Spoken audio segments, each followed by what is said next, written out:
Hello everyone, তো চলো আজকে তোমাদের সাথে শেয়ার করি আমার লাস্ট প্রোগ্রামে আমি কিভাবে রেডি হয়েছি। যদিও একটা ছোট রিল অলরেডি পোস্ট করে দিয়েছি, বাট ডিটেলস ভিডিও ভাবলাম তোমাদের সাথে একবার শেয়ার করা যাক।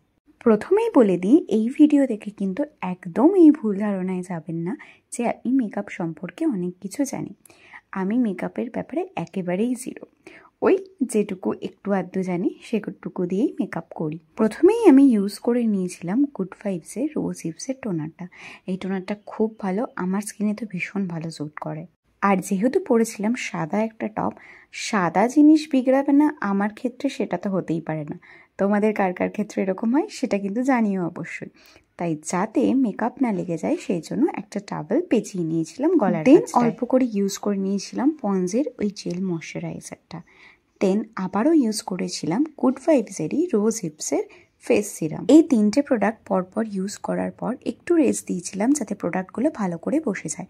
তারপর ইউজ করে নিয়েছিলাম একটা হিমালয়ার লিপ বাম। তারপরেই ইনসাইড কসমেটিক্সের এই প্রো কনসিলার প্যালেটটা থেকে একটা হালকা শেড ইউজ করে আমি আইব্রোটাকে কাট করে নিয়েছিলাম। দেন একটা ডিপ ব্রাউন আইশ্যাডো দিয়ে আইব্রোটা করে নিয়েছি। একটা ব্ল্যাক আইশ্যাডো দিয়ে আপার আইলাইনে ভালো করে স্মাচ করে নিয়েছিলাম।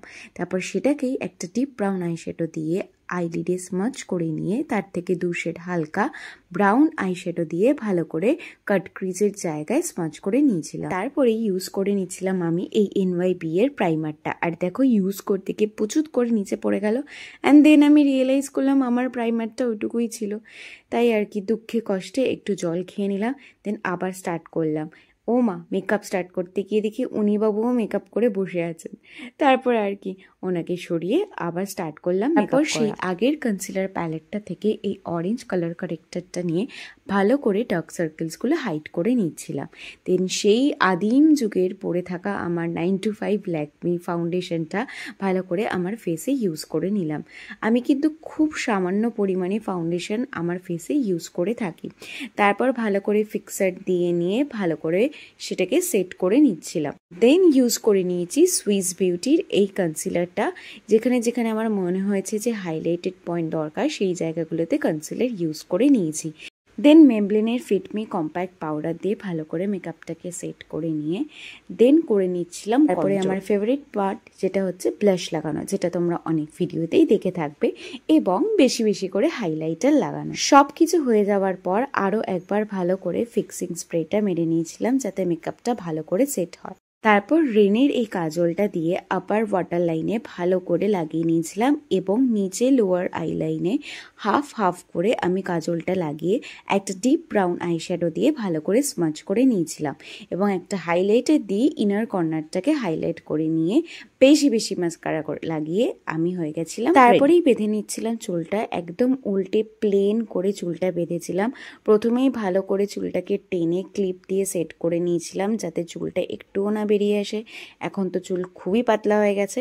তারপর একটা পনি করে নিয়ে সেটাকে নেট দিয়ে সেট করে ব্যাস এই তো খোপা রেডি। তারপরে সামনে যে বেবি হেয়ারগুলো ছিল সেগুলোকে আমি হেয়ার স্প্রে দিয়ে সেট করে নিচ্ছিলাম।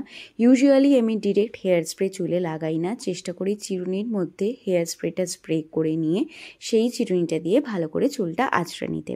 তারপরে পরে নিচ্ছিলাম একে একে জুয়েলারিগুলো। ইয়াররিংসটা নিয়ে আমি একটু কনফিউজ ছিলাম যে ঝুমকাটা পরবো নাকি এই পাশাটা পরবো। তাই প্রথমে নেকলেসটা পরে নিয়ে ব্যাঙ্গেলসগুলো পরে নিয়েছিলাম এবং তারপরে সেরে নিয়েছিলাম হচ্ছে লাঞ্চে ছিল একদম সিম্পল খাওয়া দাওয়া, ভাত, ডাল আর পটলের একটা তরকারি। সেটাই ঝটপট করে খেয়ে নিয়ে এসেই আমি পরে নিলাম শাড়িটা। দেন শাড়ি পরা হয়ে যাওয়ার পর একে একে করে দুল, সেই ঝুমকাটাই আমি চুজ করেছিলাম এবং যেটা মাথায় ফুল লাগাবো সেটা সেট করে নিলাম এবং সবার শেষে লিপস্টিকটা পরে নিয়েছিলাম। ব্যাস, আর একটা ছোট টিপ পরে পুরো রেডি। তারপর আর কি তাড়াতাড়ি করে বেরিয়ে পড়লাম রবীন্দ্র সদনের উদ্দেশ্যে। সেদিনকে আমাদের প্রোগ্রাম ছিল কিন্তু রবীন্দ্র সদনে। আর প্রায় 7 বছর পর আমার মা যাচ্ছিল আমার প্রোগ্রাম দেখতে। অনেক বলা কলার পর রাজি হয়ে ফাইনালি আমার সাথে গেল। গাড়িতে যেতে যেতে গান শুনতে শুনতে নাচটা কিছুটা মনে করতে করতে যাচ্ছিলাম। আমরা মোটামুটি টাইমেই পৌঁছে গেছিলাম, যদিও সীমন্তিনী অলরেডি ওখানে পৌঁছে গেছিলো।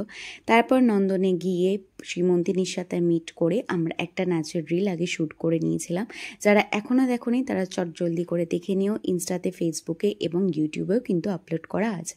তারপর আর কি প্রোগ্রাম শেষ করে একরাশ ক্লান্তি, অনেকটা এক্সপিরিয়েন্স আর ভালো কাজ করার কিছু প্রমিস নিয়ে বাড়ি ফিরলাম।